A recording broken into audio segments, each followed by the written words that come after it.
U.S. companies are projected to promote 10% fewer employees this year than last. What's a hard-working professional to do? Some companies just genuinely don't have the positions. Your resume is you. Your power is what your offerings can be. Are there some don'ts? Don't be the me show. You're on a team. Can you kill your opportunities going forward? Absolutely.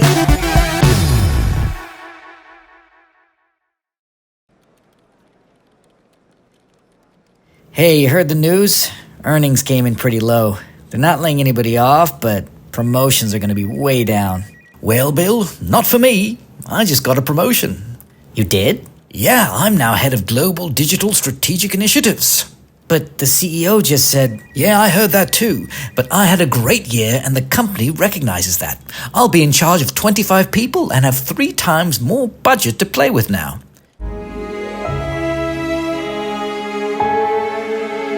But look, you're doing great. Your time will come.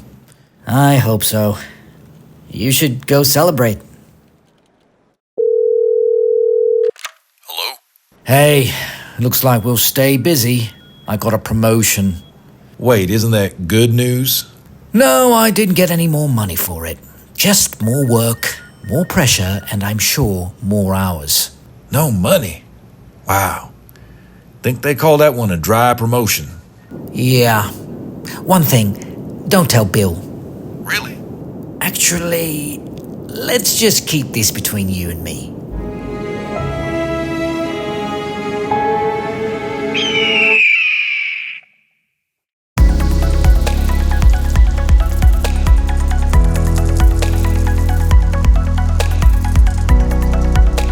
Hi, this is Jill Wiltfong, Chief Marketing Officer for Korn Ferry, and this is Briefings, our deep dive into leadership.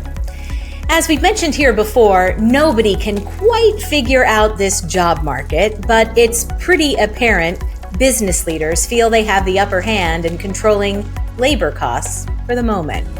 That may be why, according to one study, U.S. companies are projected to promote 10% fewer employees this year than last, and our experts say it's pretty much the same across the globe. Which begs the question, what's a hard-working professional to do, whether they're a new hire or a seasoned executive? It's a problem that keeps career coaches up all night, so let's try to figure out exactly what it takes to get to that next rung of the career ladder as we unpack the promotion puzzle of 2024.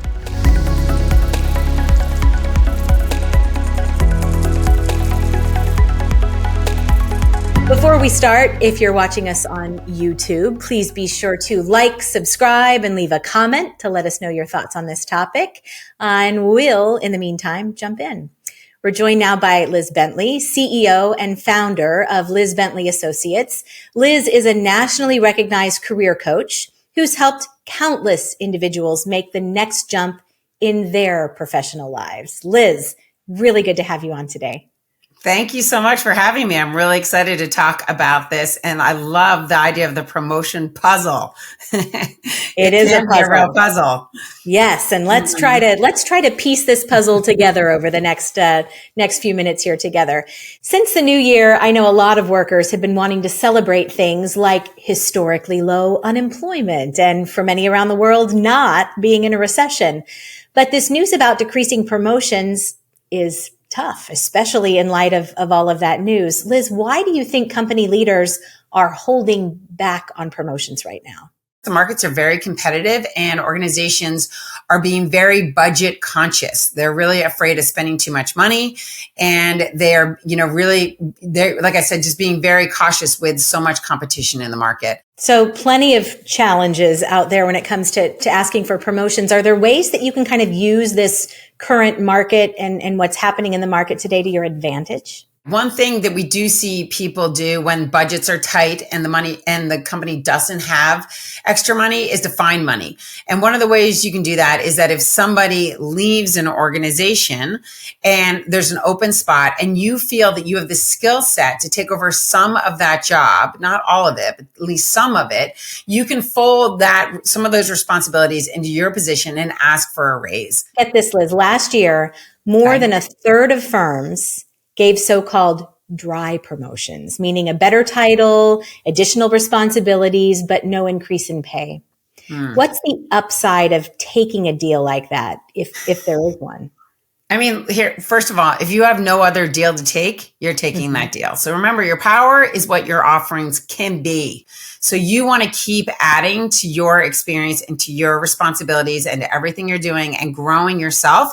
And at some point, you can cash that in. Would you walk us through a typical day for you? Yeah. Great. Well, I generally come in at least 15 minutes late. I use the side door. That way Lumberg can't see me. And after that, I just sort of space out for about an hour. Till I'm Space out? Yeah, I just stare at my desk. But it looks like I'm working. That's Ron Livingston in the cult classic Office Space going through an important part of getting a promotion, the performance review. Now, Liz, this, of course, is just the movies, but do you think most people help or hurt their chances in these crucial reviews, which some firms now, as you pointed out, have several times a year?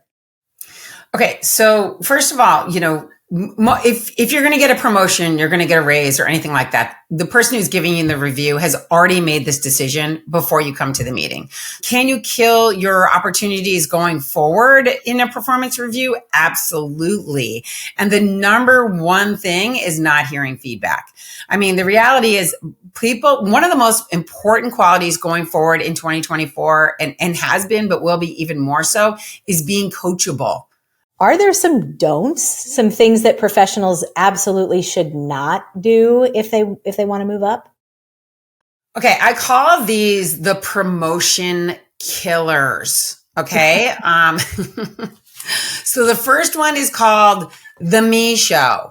Don't be the me show. You're on a team in an organization that is all working together and trying to grow towards a bigger picture item that is not just about you. The second one is don't be the blamer. Okay. Like it's never quite your fault, right? It's always because of someone else or something somebody else did.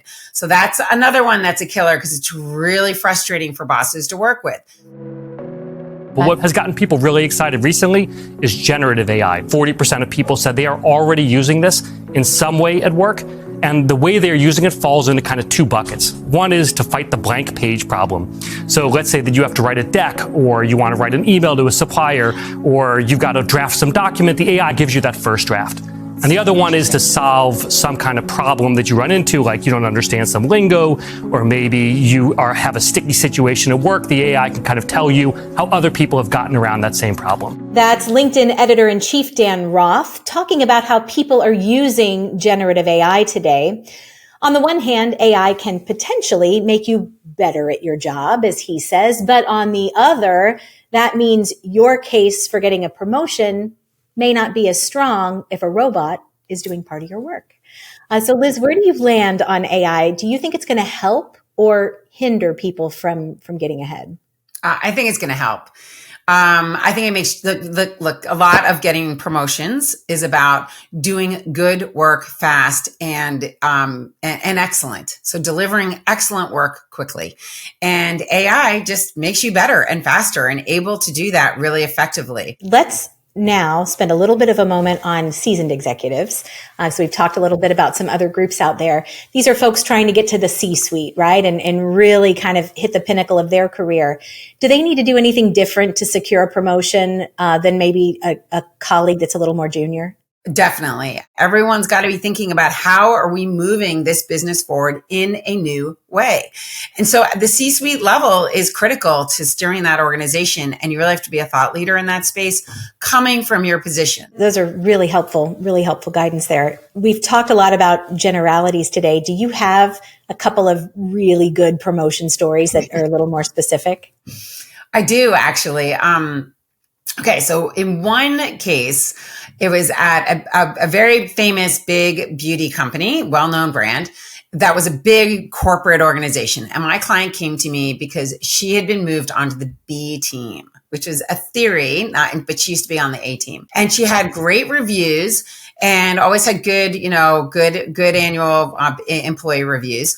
But she was introverted. And she had made that, very dangerous mistake of working hard in the corner and not picking her head up. So we had to develop an immediate strategy. And so our strategy was, first, I asked her, who is the commanding one? Who's the big influencer on, in the company or in your division, who has a strong voice and is very demanding and has a really prominent position? And she said, oh, and I'm going to make up this name. And she said, oh, that's Elizabeth. And I said, okay, great. You need to get in front of Elizabeth. And she said to me, Elizabeth is terrifying. And I said, that's fine. She will fight for you behind closed doors. So you need to go connect to Elizabeth and figure out how to get in front of her as much as you can, connect with her personally, and also show her the work that you're doing, because she wants great people on her team. Then the second part of the strategy was to go and find who was more of a people person.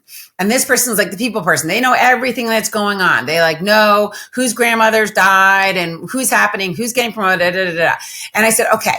And she said, okay, that person is Ben. Again, making that name up. She said, that person is Ben. And I said, okay, you have to go have lunch with Ben. And she said, no, I do not want to have lunch with Ben. Ben, all Ben does is talk. I said, exactly. You need to go to lunch with Ben and find out everything that's going on in this company. So she begrudgingly went to lunch with Ben, and she came back. She said, oh my God. Now I know and I said, exactly. Now that you know everything that's going on in the landscape, you know how to maneuver around it, because you were sitting in your office. You did not know what was going on. So I said, okay, you have to keep going to lunch or coffee with Ben every 2 weeks, which she thought was awful, even though she had so much fun every time she went and loved Ben, because he's a great guy. Because she's an introvert, it was, taxing. And within 6 months, she was on the A team and promoted between Elizabeth and the information she was getting from Ben. Liz, this was a wonderful conversation, really inspiring. Thank you so much for coming on and sharing all of this advice with us today. Thank you so much for having me. It's been a lot of fun and really enjoyable. Up next is This Week in Leadership, with the latest happenings from around the business world. So stick around.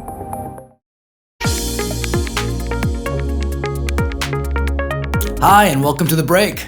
I'm Rupak Bhattacharya, and here's a quick look at what else is happening in business from Korn Ferry's This Week in Leadership. Companies are moving towards skills-based hiring, but there is no way that most companies are doing it. It seems firms may not yet be walking the talk on skills-based hiring. A new study found that from 2014 to 2023, the number of roles where employers dropped degree requirements increased fourfold. But last year, the share of workers actually hired without a college degree grew by only about 3.5%. Our identities are not our careers. Turns out just 17% of workers said their job or occupation was very important to their identity, down from 24% from just 7 years ago. It's yet more proof that leaders are facing an uphill battle when it comes to motivating employees. If you had to guess, how many Fortune 500 CEOs are women? And finally, last year, women in the UK accounted for 35% of new CEO appointments at retail companies, the highest ever, according to a new report from Korn Ferry. That's up from 5% in 2012. For more insights on business and leadership, head to kornferry.com/insights. The executive producer of Briefings is Jonathan Dahl. Today's episode was produced by Rupak Bhattacharya, Nadira Putri, and Teresa Allen, and it was edited by Jaron Henry McRae. It contains reporting by Russell Perlman, Ariane Cohen, and Peter Loria. Our video segment contains original artwork by Fraser Milton, Haley Kennel, Jonathan Pink, and Sasha Kotschik. Don't forget to read our magazine, available at newsstands and at kornferry.com/briefings. That's it for Korn Ferry Briefings. I'm Jill Wiltfong. See you next time. Straight at you? Yeah. Oh, okay, good. Because I feel like I'm looking at the sky. I will, as I hover from above. Liz.